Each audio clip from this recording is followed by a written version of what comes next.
Okay, interior defensive lineman power rankings here, or I guess just rankings. Ranking my top 10 interior defensive linemen right now, not talking about future years. There's a ton. Quite frankly, this is one of the toughest to cut down.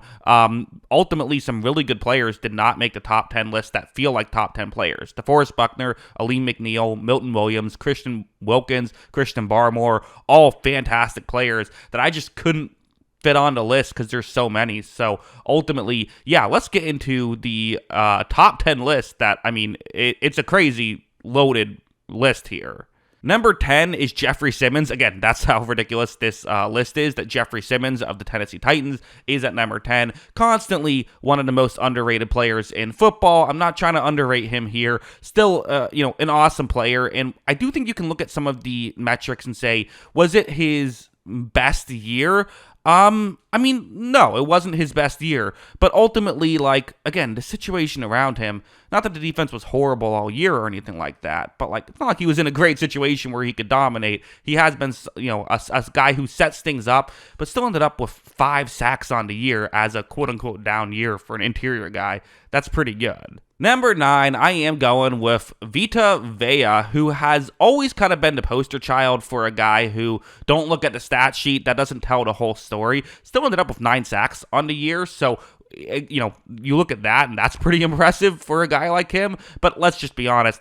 What he does is he dominates the running game, right? There's a reason why since he's gotten to Tampa Bay, teams have really struggled to run against Tampa Bay. You have to put 2 bodies on him, and a lot of times even that's not enough. So definitely is someone who, again, there's players of better stats, there's players of better, efficiency stats and things of that nature, and that stuff matters. So I can understand why people might lean in that direction, but Vea still very good numbers, and this, when you watch tape, you can't help but notice him. Number 8, I am going Quinn Williams, who, again, if you look at some advanced metrics, it's definitely fair to say he had a bit of a down year. Still had 6 sacks. This was not his most dominant year, but I think, like, it's one of those things where you look at the Jets and just everyone had a down year last year. I think I'm willing to kind of say I think that was a bit of an anomaly. I'm still trusting Quinn Williams is the Quinn Williams of previous years. I'm not going to panic over that. So while you could definitely talk me into Vea over Williams, I think that I'm still buying in to the future with him. Number 7, Derek Brown of the Carolina Panthers, who unfortunately missed just about all of last year with an injury, but this guy is something else. Again, I know tackles can be a misleading stat, but the fact that this guy had over 100 tackles in a season a couple years ago is absurd. You kind of have to dock him some points just because of how loaded this group is of interior defensive linemen because he's coming off of an injury, just like it's hard to differentiate these guys, so that does dock him a couple of points. But he's fantastic and one of the more underrated players in the league. If you watch Carolina Panthers film, you will notice him.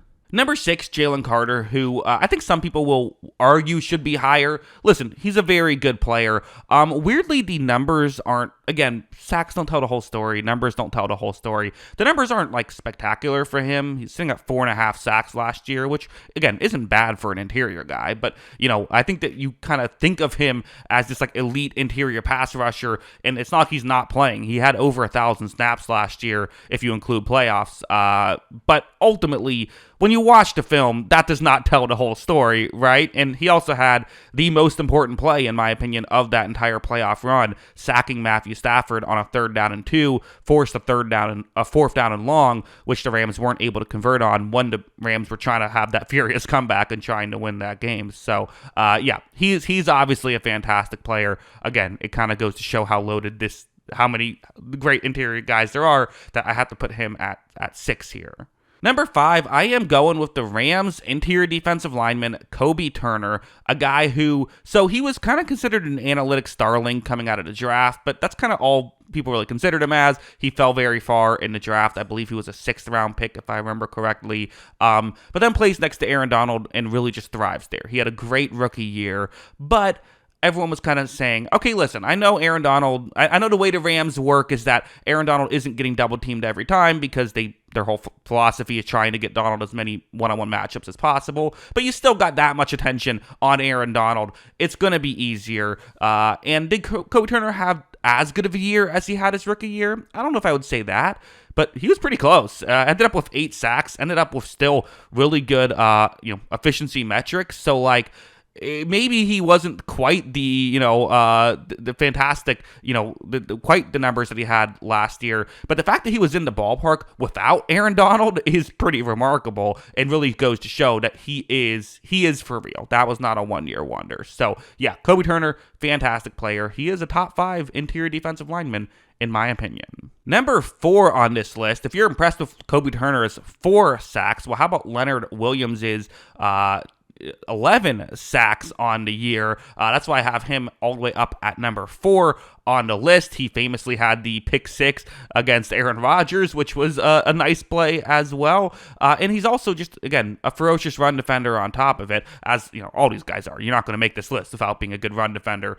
on the interior. But yeah, someone who has been kind of really, he's aged like wine. He's had a great twilight of his career, and he's still going strong. So yeah, very good player for the Seattle Seahawks. Number 3 on the list is Dexter Lawrence, who only had his season got cut short. So he only played around 12 games. He had a little over 500 snaps. So again, we're talking significantly less than some of these other players had. He still ended, again, if we look at sacks, still had 9 sacks on the year. You look at, a PFF grade, if you want to look at that thing, he was PFF's 3rd highest graded player last year.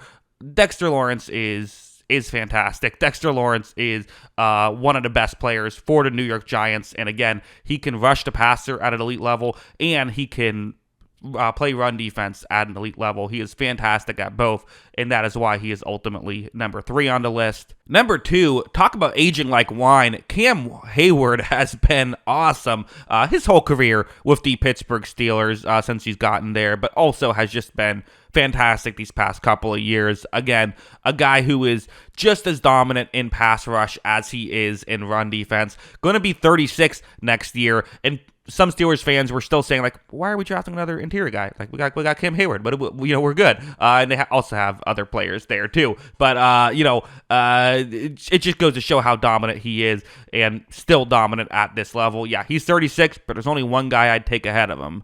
And that guy is Chris Jones, who, you look at the metrics, only 5 sacks. You could say, oh, did he have a down year? But no, if you watch the tape, again, sacks don't always tell the whole story. He was just as dominant in pass rush as he ever has been. And he's kind of been the king of taking over games, but not actually getting sacks. Like, that's the thing that he's done a lot throughout the course of his career. No, he is still an elite pass rusher. I think the argument you can make for some other guys is Jones isn't quite the run defender that Cam Hayward or Dexter Lawrence is. He very much is a pass rushing specialist, but you know what? He can still play run defense. It's not like he's a bad player there, and he's just so good at pass rushing. I felt like I had to put him at number 1. So yeah, those are my thoughts. What are yours? Let me know in the comments below. Always love hearing from you. And of course, as always, thanks for watching.